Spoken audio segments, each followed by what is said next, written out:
I am filled with the gratitude for the outpouring of support we've received from all across our great country. But the time has now come to suspend my campaign.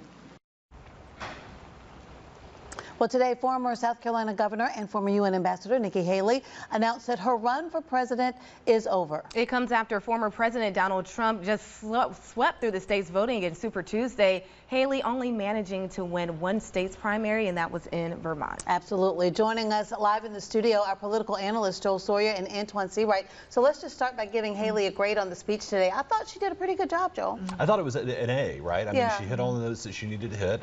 You know, one thing notably missing from the speech was an endorsement of Donald Trump. Yeah. And, you know, I think she's probably going to somewhat keep her options open there. And frankly, it's just not credible if you spend someone weeks, weeks going after this person and then the very next day you endorse them. I mean, that's just not good for your brand and makes you look a little wishy-washy. Well, and she went hard recently. Yes. Antoine, your assessment of the speech? I thought that was a good exit speech. At the end of the day, Governor Haley had the steel spine and the political will to do something a lot of Republicans would not do, and that's frame former President Trump and Trumpism as the existential threat that it is and what it means for democracy going forward. I commend her for that. She's been a top surrogate for the Biden campaign and for us Democrats. But truth be told, she fought the good fight.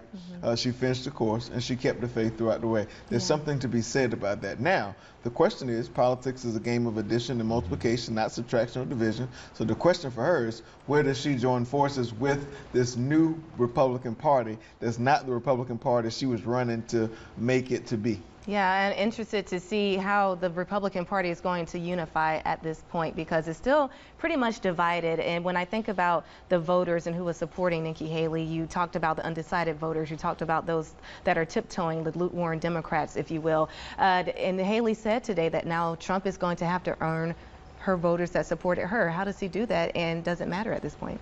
Yeah, well, I mean, it absolutely matters. I think, you know, if you look at these primary states that happened on Super Tuesday, and really the ones before that, some of the early states, you know, you had in every state, you know, 20 to 40% of the electorate rejecting Donald Trump in the Democratic primaries, which were a little bit different dynamic, I'll give you, but you know, you had 10 to 20% of Democratic voters rejecting Joe Biden. So I think both candidates have something very significant to work on, have a chunk that they need to get back. I thought it was very interesting today that just a little while ago, Biden put out a statement saying that, you know, we disagree on a lot of things, but you know, we agree on all the reasons that Trump should not be president. So Biden is going to make some very aggressive moves, I think, to try to bring those people into the tent. We'll see if the Trump campaign does the same. But I caution my party here in this regard. Just because they did not vote for Donald Trump in the primary does not automatically make them a Joe Biden, Kamala Harris supporter. Right. One thing we know traditionally about Republicans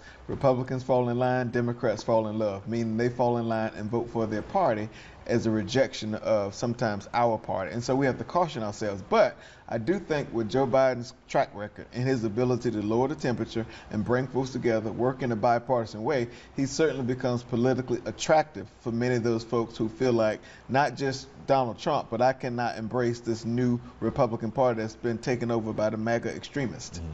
And this is the other question I have, and I think we might have talked about this in one of our previous segments. There's a longtime Democratic voter, I don't know her personally, but she tweeted out because she went to one of Haley's campaign rallies in South Carolina, and she said that Haley promised her she would not endorse Trump, and that was enough to secure this voter's vote in the primary. The question is, do you believe that Haley ultimately will endorse? And you both can answer. I mean, because we think about last time around, there was, you know, the bless your heart and all of that happened, but she still ended up serving in his administration. Yeah. She did. You know, my gut is that she will not. She definitely will not immediately. I don't think that she's going to in the next few months. You know, maybe at the RNC if she can make, you know, a big splash with it. I think that her time over these next few months up until November is probably going to be spent electing Republicans that are not Donald Trump for her. I mean, I think that she's going to want to stay relevant, and she's going to look for ways to do that. And I think it's going to be like working on behalf and putting ads up for Republicans that are not him. Welcome back. We are continuing our political analysis with Joel Sawyer and Antoine Seawright, talking about the big news of the day, Nikki Haley dropping out of the presidential race.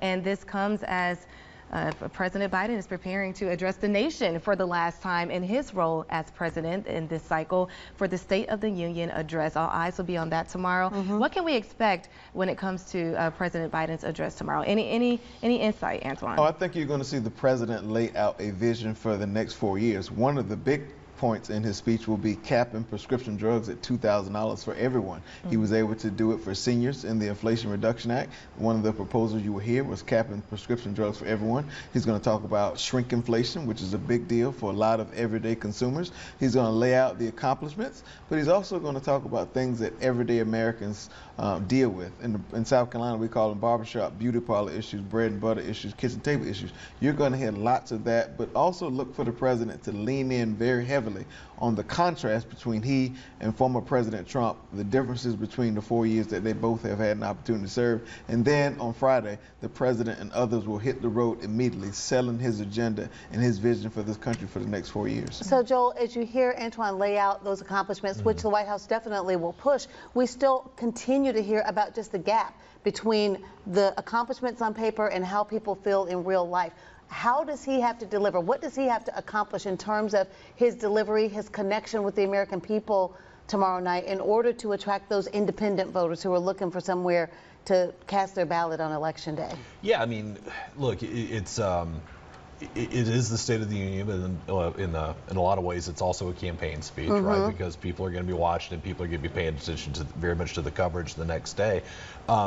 State of the Union in an election year are not really about choices and making hard choices and sound policies. They're like, what am I going to do for the American people, right? And so there's a very strong element of giving wish list, laundry list of things that you want Congress to do. And then you kind of set up Republicans in Congress as the foil of like, hey, I tried to give you all this stuff, and those bad Republicans in Congress wouldn't let me do it. And so I think that's going to kind of end up being the tone of it, and it's going to kind of set up kind of a pivot or a contrast for the rest of the election cycle. Yeah, really good insight there. Also, I just wanted to point out when we talk about Nikki Haley, we talked about in the last segment whether or not she will endorse Donald Trump, and that it might not be likely because she went so hard. Today, Mitch McConnell, after several years, did endorse the president after blaming him for this January, or the former president, excuse me, after blaming him for the January 6th riots. That's something that you were expecting today. Look, I think McConnell, Haley, and others will embrace and support Republicanism, and whatever it looks like, because it's not just about the presidency, and I think that's a message for all South Carolinians and all Americans. Yes, the presidency is important, but down ballot races, state legislative races, governor's races, etc., all those races are just as pivotal and important. And I think that's what those who may not be all the way Trump supporters are looking forward to for the future. How do we win up and down the ballot? And the Democrats have to make the same priority choices when it comes to who we elect and how we show up in November. Well, listen, we appreciate both of you being here and your insight, and we'll have you back throughout the election cycle. Not often we can have such a good debate and conversation with people on different sides of the aisle, but this is important to us to do these segments because it's so important for people to be involved in the political process. And I think you all give insight that help people to understand the issues and to be able to weigh what's most important to you as you decide how you want to cast your vote. But regardless of what you decide, just make sure you're involved. That's right. Yeah. Antoine and Joel, thank you so much. Always a pleasure to have you guys on the show. We're going to take a quick break. When we return, another check of the weather with all this rain falling down. Yeah, Joel wants to cook out on Sunday, so yes, we need to make it happen. We need to make it happen. We'll be right back.